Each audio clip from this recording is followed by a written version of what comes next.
Hello दोस्तों, आज के इस वीडियो में हम बात करेंगे कि जिन लोगों को जो है जमाबंदी पर्ची जो अभी महाअभियान चलाया जा रहा है राजस्व एवं भूमि सुधार विभाग के द्वारा, तो उसमें जिनका कागज नहीं आया है तो वो क्या करेंगे। तो आज की इस वीडियो में हम पूरा विशेष में बात करेंगे कि जो जिनका जो है कागज अमीन के माध्यम से या कर्मचारी के माध्यम से नहीं मिला है, जो कि जमाबंदी पर्ची के रूप में नहीं मिला है, तो वो क्या करेंगे। इसके लिए जो है एक फॉर्म निकल के आया है, उस फॉर्म को आपको फिल करना है। तो वो फॉर्म कहाँ से मिलेगा, किस प्रकार से फिल करना है, अगर आपको भी जानना है तो आप इस वीडियो पे पूरा बने रहे ताकि आप भी इसके बारे में जान पाएंगे। तो चलिए दोस्तों, हम वीडियो को शुरू करते हैं। हेलो दोस्तों, महाअभियान का जो फॉर्म है वो किस प्रकार से आपको फिल करना है, कहाँ से आपको डाउनलोड करना है, किस प्रकार से उसमें सारा डिटेल्स फिल करना है, किस प्रकार से उसमें ज़मीन का विवरण फिल करना है, तो इसके लिए हम पूरा वीडियो प्रोसेस बाय स्टेप बताए हुए हैं। तो आप लोग इस वीडियो को पूरा देखिए ताकि आप लोग भी समझ पाएंगे। आपको जो है वीडियो कट नहीं करना है। अब कहाँ से लाना है फॉर्म को हम लास्ट में बताएंगे, तो आप लोग इस वीडियो पे बने रहे ताकि आप भी समझ पाएंगे और आप भी निकाल पाएंगे। तो चलिए दोस्तों, हम वीडियो को शुरू करते हैं कि किस प्रकार से फॉर्म को फिल करना है और उसमें क्या सब डिटेल्स अनिवार्य होता है। तो यहाँ से आप देख सकते हैं कि कुछ इस प्रकार से जो है आपको फॉर्म मिल जाएगा। इसमें 2 पेज है, एक तो जिसमें आपको ज़मीन का विवरण फिल करना है और एक स्व-घोषणा प्रपत्र है, जो आप ज़मीन के लिए दावा कर रहे हैं कि यह जो हमारा ज़मीन है उसमें आपका सारा डिटेल सही है, तो यह ज़मीन के लिए जो है आप दावा कर रहे हैं। तो इसमें 2 पेज है, तो दोनों पेज में क्या सब भरना है, इसमें जो है बहुत सारा डिटेल्स है, उसमें क्या भरना है क्या नहीं भरना है। तो आप देख सकते हैं कि यहाँ पे जो है आपको देखने को मिलेगा ऑनलाइन किए जाने हेतु छूटी हुई जमाबंदी के लिए ऑनलाइन करने हेतु आवेदन पत्र। यहाँ पे जो है बताया जा रहा है और स्पष्ट लिखा हुआ है कि जिन लोगों का जमाबंदी नहीं बना हुआ है, नेट पे जमाबंदी नहीं है, उन लोगों को जो है ऑनलाइन जमाबंदी बनाने के लिए यह फॉर्म निकला है और इस फॉर्म को भर के आपको शिविर में जमा करना अनिवार्य है। अगर आप जमा नहीं करते हैं तो आपका जमाबंदी नहीं बन पाएगा। अगर पहले से जमाबंदी है तब तो ठीक है, लेकिन जिन लोगों का जमाबंदी नहीं बना हुआ है उनको यह फॉर्म भरना बहुत ही अनिवार्य है। तो इसमें किस प्रकार से भरना है, तो आपको यहाँ से देखने को मिलेगा सबसे ऊपर में आप देख सकते हैं सेवा में अंचल अधिकारी। तो आपको जो है यहाँ से अंचल कहाँ है, मान लीजिए आपका प्रखंड जो होते हैं वो यहाँ पे आपको लिख लेना है, आपका अंचल जो भी है वो लिख लेंगे। फिर ऊपर स्क्रॉल करेंगे और इस प्रकार से आप यहाँ से फॉर्म को किस प्रकार से फिल करना है। तो सबसे पहले आपको हल्का नाम का मतलब होता है आपका कौन सा पंचायत है, तो जो भी आपका पंचायत हो वो पंचायत लिख लेंगे। पंचायत लिखने के बाद यहाँ से आप मौजा लिख लेंगे, मौजा आपका ज़मीन जो है किस मौजा के अंतर्गत है, मौजा लिखेंगे। उसके बाद यहाँ से आपको थाना नंबर भी लिखना है, मौजा का नाम लिखेंगे, उसके बाद जो है आपको थाना नंबर भी लिख लेना है। थाना नंबर लिखेंगे, उसके बाद अगर आपके जो केवाला है या खतियान है उसमें जो है कहीं पे भी केवाला है तो उसमें जमाबंदी के कई केवाला में होते हैं और खतियान का जो रसीद होते हैं उसमें होते हैं। अगर आपके ज़मीन का जमाबंदी नहीं दिख रहा है तो यहाँ से आपको जमाबंदी इस बॉक्स में फिल कर लेना है, अगर नहीं है तो ब्लैंक छोड़ देंगे। उसके बाद वॉल्यूम नंबर और पृष्ठ संख्या है उपलब्ध है, जैसे केवाला में होता है तो यहाँ से आपको लिख लेना है जो भी वॉल्यूम संख्या या पृष्ठ संख्या है। ये सब लिखने के बाद सबसे अहम भूमिका इसका है रैयत का नाम। इसमें किसका नाम भर, बहुत सारे लोगों का जो है मन में संकोच है कि इसमें जिनके नाम से ज़मीन है वो तो नहीं है, मर गए हैं, क्या उनका लड़का इसमें फॉर्म में नाम लिख सकते हैं, यहाँ पे लिख सकते हैं, तो बिल्कुल नहीं।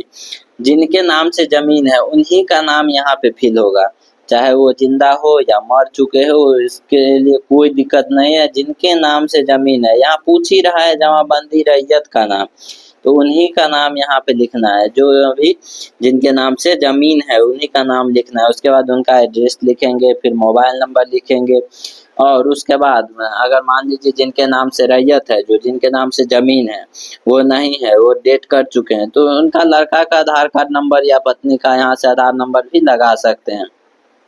यह सब जो है पर्सनल डिटेल्स हो गया। पर्सनल डिटेल्स भरने के बाद आपको जो है ज़मीन का विवरण भरना है। तो ज़मीन का विवरण भरने के लिए आप देख सकते हैं आपको खाता नंबर मिल जाएगा, खसरा नंबर, रकबा, चौहद्दी आपको फिल करना है, खतियानी है या खरीदा हुआ है या बंदोबस्ती है, तो किस प्रकार से भरेंगे। इसमें आपको अपना जो भी खाता नंबर है, ज़मीन का खाता नंबर होता है वो खाता नंबर लिखेंगे। उसके बाद इसमें खसरा नंबर लिखेंगे, जो भी आपका खसरा नंबर है। उसके बाद यहाँ से जितना ज़मीन है, मान लीजिए 5 डिसमिल है तो यहाँ से 5 डिसमिल लिख देंगे कुछ इस प्रकार से। उसके बाद आपकी ज़मीन जो 5 डिसमिल का ज़मीन है, जो खेसरा का ज़मीन है, उसके आस-पास के वर्तमान चौहद्दी लिखना है। इसमें जो है आपको वर्तमान चौहद्दी लिखना है, ना कि पहले का जो है चौहद्दी लिखना है। अभी में जो वर्तमान में जो है आपके ज़मीन का वो चौहद्दी इसमें लिखना है, पूरब में कौन है, पश्चिम में कौन है, उत्तर में कौन है और दक्षिण में कौन है। उसके बाद यहाँ से पूछ रहा है कि आपका ज़मीन जो है किस प्रकार का है, खतियानी है, केबाला है, खरीदा हुआ है। तो मान लीजिए खतियानी है तो इसमें खतियानी लिख देंगे, यहाँ कर देंगे या ऐसे टिक कर देंगे। अगर आपका जो है केबाला है, खरीदा हुआ है तो इसमें केबाला लिख देंगे या ऐसे टिक कर देंगे, वो भी हो जाएगा। कंपल्सरी नहीं है कि इसमें हाँ ना करना है या खरीद लिखना है आपको, लेकिन कुछ भी ऐसे टिक कर लेना है या हाँ लिख देना है इस प्रकार से। तो यहाँ से जो है आपको कर लेना है। फिर ऊपर स्क्रॉल करेंगे और यहाँ पे मान लीजिए एक से अधिक खाता खेसरा है तो इसमें आप इंटर करते जाएंगे, यहाँ से इंटर तक करते जाएंगे, कुल रकबा इंटर करेंगे। उसके बाद नीचे में सबको कैलकुलेट करके इस बॉक्स में आपको लिख लेना है कि आपका कुल रकबा कितना हुआ है।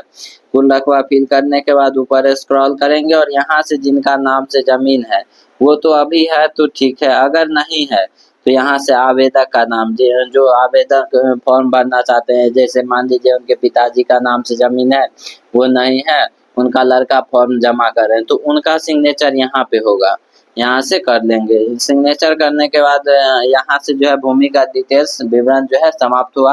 अब आता है स्व घोषणा प्रपत्र भरने की बात। तो यहाँ से जो है आप स्व घोषणा प्रपत्र को भर पाएंगे। तो इसके लिए आप देख सकते हैं उसी पेज में 2 फॉर्म है स्व घोषणा प्रपत्र, इसमें उनका नाम लिखेंगे। इसमें जो है जो फॉर्म जमा कर रहे हैं, मान लीजिए रैयत का नाम कुछ और है, जिसका नाम से ज़मीन है वो नहीं है, डेट कर चुके हैं और उनका लड़का भर रहा है तो उनका नाम यहाँ पे होगा, ना कि ज़मीन के रैयत का नाम होगा। अगर वो खुद है तब तो यहाँ पे उन्हीं का नाम होगा, अगर वो खुद नहीं है तो उनका लड़का का नाम हो गया या पत्नी का नाम हो गया, तो वो यहाँ पे लिखना है। उसके बाद उनके पिताजी का नाम, फिर आपके ज़मीन किस मौजा में है, उसके बाद थाना नंबर, हल्का नंबर, उसके बाद अंचल, जिला, इसी प्रकार से नीचे भी कौन सा जिला है, कौन सा अंचल है, आपका ज़मीन किस मौजा में है, वो सब डिटेल्स यहाँ पे लिखना है आपको। जो भी है जमाबंदी नंबर वगैरह है तो आप लिख लेंगे। उसके बाद ऊपर स्क्रॉल करेंगे और यहाँ से जो है शपथकर्ता का नाम, तो शपथकर्ता का नाम इसमें आपको लिख लेना है। जो भी है आप फॉर्म भर रहे हैं, जो भी अगर आप फॉर्म भर रहे हैं, मान लीजिए उनका छोटा लड़का है, बड़ा लड़का है, तो जो ऊपर में भरेंगे वो यहाँ पे उनका नाम होगा, फिर उनका मोबाइल नंबर इस बॉक्स में होगा और यहाँ से उनको सिग्नेचर कर लेना है। जो भी इस फॉर्म को शिविर में जमा करेंगे उनको जो है ये काम करना है और इसमें जो है अपना सिग्नेचर वगैरह कर लेना है। और उसके बाद आपको जो है शिविर में, मान लीजिए आपके पास कुछ भी नहीं है, केबाला है तो केबाला लगा देंगे, केबाला के साथ अगर रसीद है तो रसीद लगाएंगे, अदरवाइज नहीं लगाएंगे फिर भी आपका जो है काम हो जाएगा। अगर आपका खतियानी ज़मीन है तो आप खतियान भी लगा सकते हैं।